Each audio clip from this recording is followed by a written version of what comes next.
That's exactly why this will be the last tournament for Gareth Southgate as England manager. England 0, the USA 0, a disastrous performance from start to finish. Let's break it down.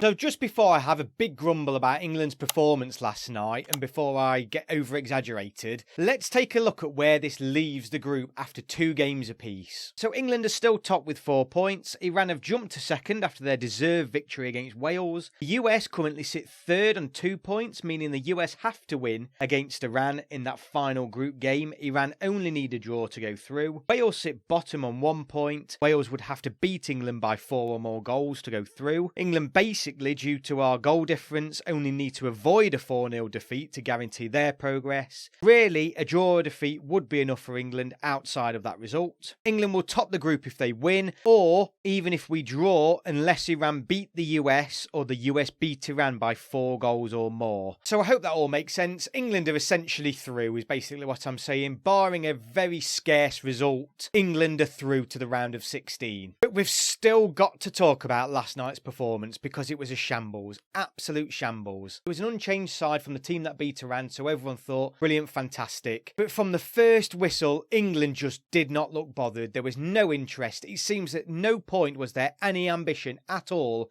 to go and attempt to win the game. England did start the half the better and finish the half the better, but within 20 to 25 minutes in the middle, the US were the better team. It's as simple as that. Both England and US did have their chances though. England and the United States seemed to have a similar chance within the first 20 minutes. Kane and McKennie both should have scored. Pulisic then hit the bar in a great strike, but it never really looked like going in anyway, more speculative. But outside of that, there wasn't a huge amount of chances, but England never looked like creating anything whatsoever. The US did look more threatening despite actually not creating anything else. But England just looked flat, low energy, and everything just screamed not bothered. Everyone was saying it was like a UEFA Nations League performance from the summer, and England just seemed happy with the draw, completely satisfied to just let the game play out as it was. If the US had more quality up front, England were there for the beating. They just didn't. They didn't create enough and didn't take the chances when they got them. England were poor. The second half was probably even worse, and that's for both teams. I can't remember hardly any chance that was created apart from Kane's header within the last minute. The US had a period where they got about 3 or 4 corners within a row, but nothing occurred from it. It was just a poor game. England did not make any changes until the 70th minute, and when we did, the first change he made was Jordan Henderson. That tells you everything about England's ambition going into this game. Southgate, before, during and after the match, was completely satisfied with a draw. I tweeted at the end of the match that Southgate would be delighted, and he was. In his post-match press conference, Southgate was absolutely delighted with the 0-0 draw. And you can probably say I'm overreacting because going back to the group, England are in a strong position, so a 0-0 draw on the face of it is a good result. But England have got form doing this, and this is why English fans get frustrated. It's exactly the same as what happened at the Euros. England opened with a fantastic result against Croatia, and then against Scotland we played exactly the same game as what we did against the United States. Southgate's happy he's got his first win under the bag, and he just plays out a draw against a team that he perceives our most difficult game within the group. It's so unambitious. It's so boring. England could have qualified last night and had the third game off. He had no interest in that at all. It's Mr. Safe. And this is why England fans get so frustrated. Foden was never brought on. England's attacking talent is just immense. It was never utilised, and if it was just like for like. The system never changed, and we get frustrated because we know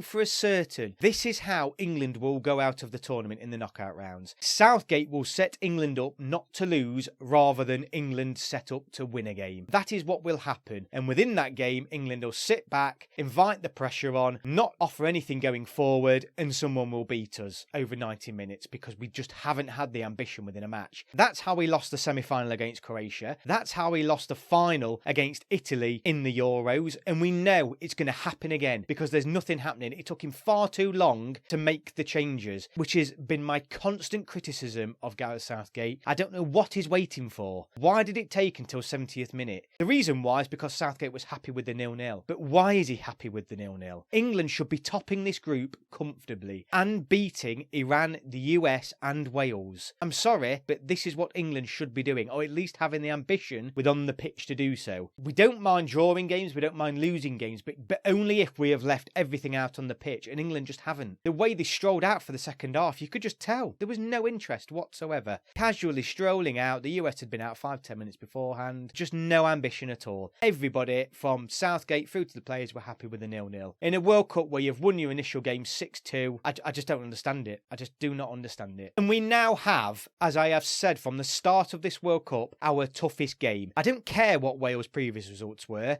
I've said previously, even if they'd lost both games against Iran and the US, this would still be the most difficult game for us. I stand by that. We knew the US would be more up for tonight's game than what we were. We knew that. The US have been obsessed with beating England in this match since it was drawn. They love it. And it will be exactly the same for the Welsh. The Welsh players will be far more up for this game than England, I promise you. And that is wrong. So this will be our toughest game. This is not a win in the bag for England. I have never said that England are going to beat Wales in this tournament because we've struggled against Scotland in the Euros. Any game where another team seems up for it, we struggle. And England will struggle in this last game. I'm going to give my predictions in another video, but this isn't going to be a walk in the park for England. But if we do not top this group, that is nothing short of a failure. So yeah, a very, very frustrating night as an England fan, but it's mixed bags. Other fans will be looking at us and thinking, are you mad? You're basically through. But it isn't good enough from England. We're sick of seeing this type of performance. It is not the way to build consistency and confidence within your playing squad. I just think it was a poor game and it didn't need to be. It did not need to be. Neither team in the second half really went for it. The US, I'm surprised actually, because I think they needed the victory last night. England 0-0. It's a safe Southgate performance. We are top of the group. We are basically going through, barring a 4-0 thrashing from Wales, which I don't see happening, by the way. But let me know your thoughts below. Please like and subscribe if you're new here, and hopefully England will get through comfortably on Tuesday night. Thank you very much for watching. I will see you on my next video.